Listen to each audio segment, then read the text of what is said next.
उठो, अरे उठो भी। दिन भर बस सोते रहते हैं, एक काम नहीं करते, और अगर कोई काम दे भी दो तो उलट पुलट कर रख देते हैं। अरे शर्मीली, सोते उठते डांटती रहती हो, क्या हुआ? क्या हुआ? चलो झटपट उठकर तैयार हो जाओ, स्कूल जाओ। मेरे फूफा जी ने बहुत मुश्किल से प्रिंसिपल को बोलकर स्कूल में तुम्हारी नौकरी की बात की है। अरे शर्मीली, कल से चला जाऊंगा ना, आज भर तो सोने दो। अभी जाओ, घर कैसे चल रहा है ये मैं ही जानती हूँ। कर्जा लेकर खा रहे हैं, लेकिन नवाब साहब को सोने से फुर्सत नहीं। अगर आज नहीं गए तो मैं नदी में कूदकर जान दे दूंगी। जाता हूँ भाई, जाता हूँ, थोड़ा सा आराम भी नहीं कर सकता, बताओ। पुट्ठा तैयार होकर स्कूल के लिए निकल जाता है। रास्ते में उसे सुंदर मछुआरा मिलता है।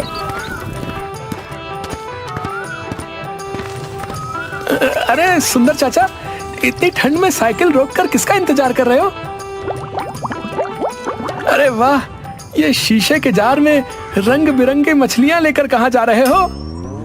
अरे पुट्ठा, तू बिल्कुल सही समय पर आया है। बहुत तेज सूसू लगी हुई है। ये मछलियां शहर में बेचने जा रहा हूँ, थोड़ी देर इन्हें देखो, मैं आता हूँ। अच्छा। सुंदर पास की ही झाड़ी में जाकर हल्का होने लगता है। कितनी प्यारी मछलियां हैं। इतनी ठंड में इतनी प्यारी प्यारी मछलियां पानी के अंदर मर जाएंगी। ऐसा करता हूँ कि इन्हें बाहर निकाल देता हूँ। हाँ। बाहर निकलते ही सारी मछलियां मर जाती हैं। उधर से सुंदर आता है। अरे पुट्ठा, अरे ये तूने क्या कर दिया रे? सारी मछलियां मर गई। अरे चाचा, इतनी ठंड में मछलियां पानी के अंदर मर जाती, इसलिए मैंने इन्हें निकाल दिया। देखो तो कितना अच्छे से धूप में सो गई हैं। आहा, पानी के अंदर तो छटपटा रही थी। अरे बेवकूफ, मछलियां पानी में ही रहती हैं, गधे। बाहर निकालने पर वो मर जाती हैं। गधा कहीं का, मेरी 3000 की मछलियां मर गई। कोई बात नहीं चाचा, इन मरी मछलियों को कुछ कम दाम में बेच देना। अरे गधे, बुद्धू कहीं के, ये फैंसी मछलियां थी, अब ये फूटी कौड़ी में भी कोई नहीं लेगा, समझे? पता नहीं कैसे इस बेवकूफ के पल्ले में पड़ गया आज। हाय राम। अफसोस करते हुए पुट्ठा वहां से स्कूल पहुंचता है।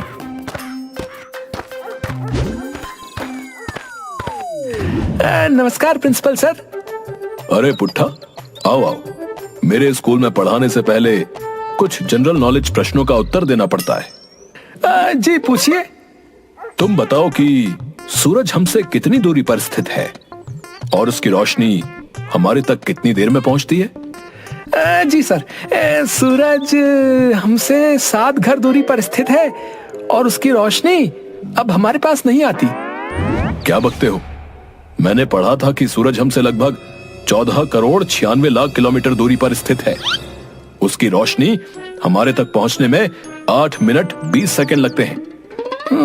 लेकिन सर, आप चलकर देख लीजिए, मेरे घर के 6 मकान बाद सूरज का घर है। हाँ, और उसकी बहन रोशनी की शादी हो गई है, इसलिए अब वो हमारे घर नहीं आती। हाँ।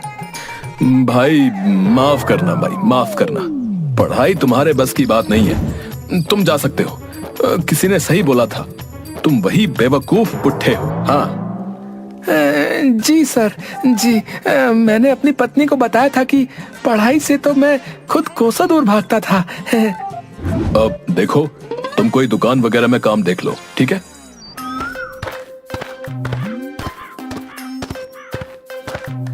घर पहुंचने पर शर्मीली पुट्ठा को बहुत भला बुरा सुनाती है और अपने फूफा जी से कहकर सेठ मंगत लाल की दुकान पर काम पर लगवा देती है।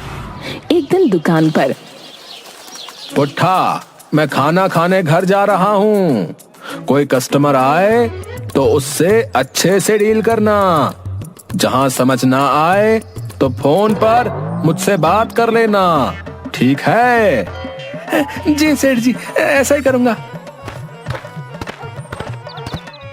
दुकान के बाहर मंगत लाल को ठग कल्लू बाबा साधु के भेष में मिलता है। अलख निरंजन, बच्चा, बाबा चारों धाम की यात्रा पर निकला है बच्चा। चारों धाम के नाम पर 100 रुपए की मदद कर दो बच्चा। देखो बाबा, अभी मेरे पास 40 रुपए ही हैं। मैं दुकान से घर खाना खाने जा रहा हूँ। ऐसा करो, आप मेरी दुकान पर जाकर 60 रुपए और ले लो। लेकिन तुम्हारी दुकान कौन सी है, ये तो तुमने बताया ही नहीं। अरे मेरी दुकान चौराहे से पूरब 4 दुकान छोड़कर 5वीं दुकान है। किसी से पूछ लेना मंगत लाल की दुकान कौन सी है, बता देगा। वहां पर मेरा स्टाफ पुट्ठा बैठा होगा, उससे मांग लेना। ठीक है बच्चा। ठीक है बाबा, अब मैं घर निकलता हूँ। कब्ज से परेशान हूँ, ऊपर से बवासीर।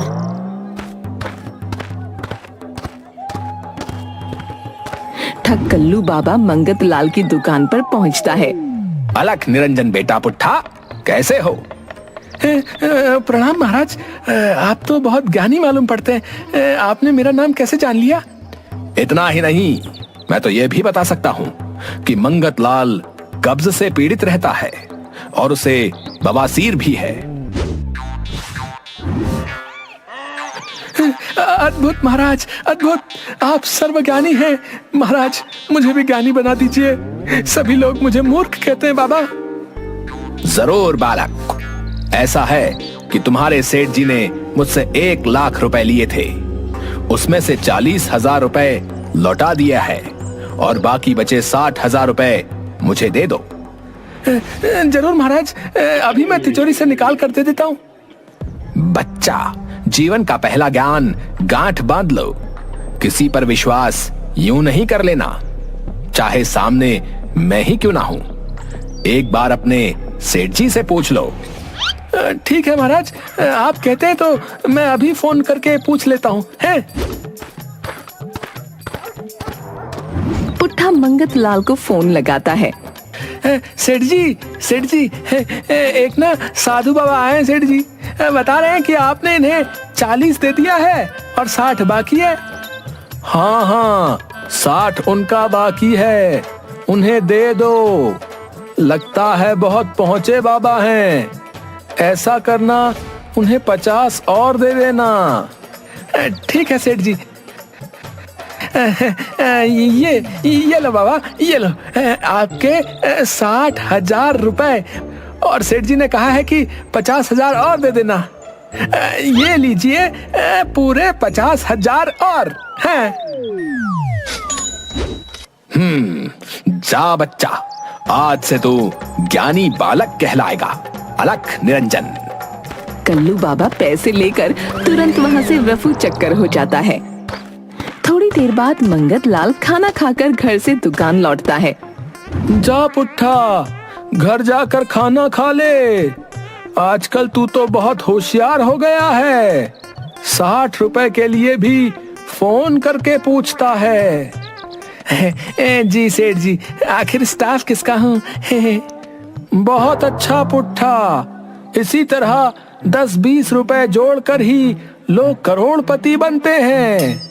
सेठ जी, आजकल आप भी काफी बदल गए हैं। पहले 10-20 रुपए किसी को देने के लिए 10 बार सोचते थे, लेकिन आज साधु बाबा को 50,000 रुपए दान कर दिए। 50,000 रुपए नहीं पुट्ठा, 50 रुपए। वाह, सचमुच आप बाबा से मिलने के बाद बदल गए हैं। जो 50,000 रुपए दान देकर 50 रुपए बता रहे हैं। अबे क्या 50,000? 50,000 क्या लगा रखा है रे? मैंने तुम्हें कहा था कि 60 रुपए के अलावे 50 रुपए और दे दो बस। क्या? पर साधु बाबा ने तो कहा था कि आपने 1 लाख रुपए में से 40,000 रुपए उसे दे दिए हैं और 60,000 रुपए और चाहिए।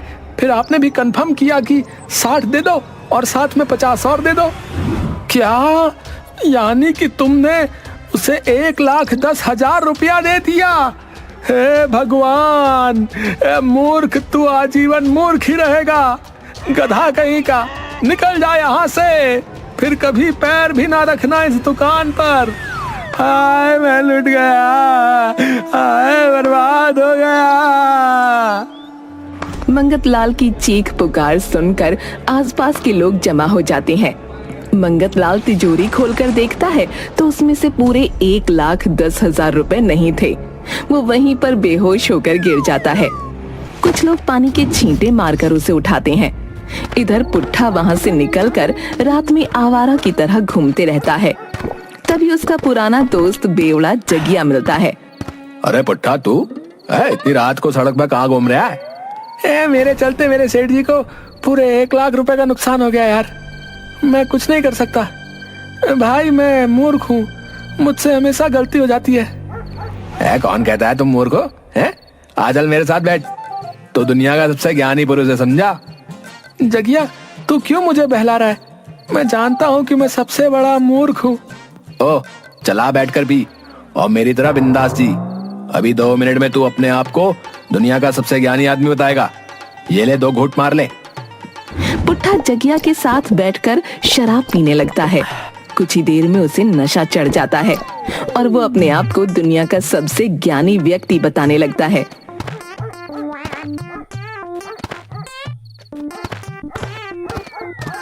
सेठ जी, अरे ओ सेठ जी, दरवाजा खोलो, मैं दुनिया का सबसे ज्ञानी पुरुष हूँ। अच्छा, तो अभी तक तो सिर्फ बुद्धू ही था, अब बेवड़ा भी हो गया। निकल जा यहाँ से, मैंने तुझे दुकान पर ही बोला था कि फिर कभी यहाँ पैर भी नहीं रखना। मुझे याद है सेठ जी, लेकिन अपनी दुकान में पैर नहीं रखने को कहा था। लेकिन आपने दुकान में पैर नहीं रखने को कहा था ना, घर पर तो मैं आ ही सकता हूँ ना। मैं आपका हर्जाना जो है काम करके भरूंगा। क्या हुआ जी, आप पुट्ठा को क्यों डांट रहे हो? तो क्या आरती उतारूं? अरे पहले लाखों का नुकसान कर दिया और अब आवारा लड़कों के साथ शराब पी कर आया है। इधर आइए। बहुत दिनों से मुझे एक ईमानदार नौकर की तलाश थी। पुट्ठा भले ही बुद्धू है पर बेईमान और धूर्त नहीं। क्यों ना इसे घर के काम पर ही रख ले। जब तक 1,10,000 रुपए नहीं सध जाए तब तक आधी सैलरी देंगे। वाह रे बिंदी, पहली बार तूने अक्लमंदी की बात कही है। बिंदिया किसी तरह पुट्ठा को समझा बुझाकर घर के अंदर ले जाती है और उसे सुला देती है। लेकिन नशे की हालत में होने के कारण पुट्ठा को नींद नहीं आती। रात करीब 2:30 बजे बिरजू चोर मंगत लाल के घर में घुसता है और तिजोरी खोल रहा होता है। पुट्ठा उसके पास जाकर बोलता है, कौन हो भाई, क्या कर रहे हो? सेठ जी जाग जाएंगे। अरे मैं चोर हूँ, चोरी करने आया हूँ, इसीलिए तिजोरी तोड़ रहा हूँ। नहीं नहीं भाई, चोरी बुरी बात है, हमें चोरी नहीं करनी चाहिए। देखो ये मेरा धंधा है, अगर चोरी नहीं करूंगा तो मेरे बाल बच्चे क्या खाएंगे? मुझे तिजोरी तोड़ने दो।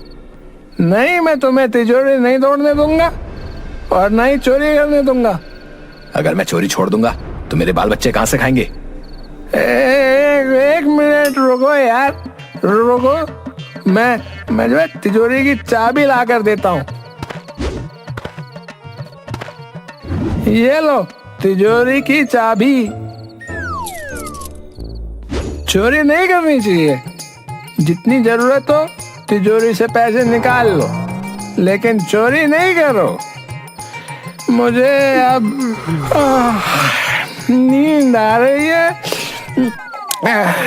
चाबी जो है सेठ जी के बेड के पास रख देना भाई, ठीक है? तुम भी घर जल्दी जाओ, बहुत रात हो गई है। बिरजू सारी तिजोरी खाली करके भाग जाता है।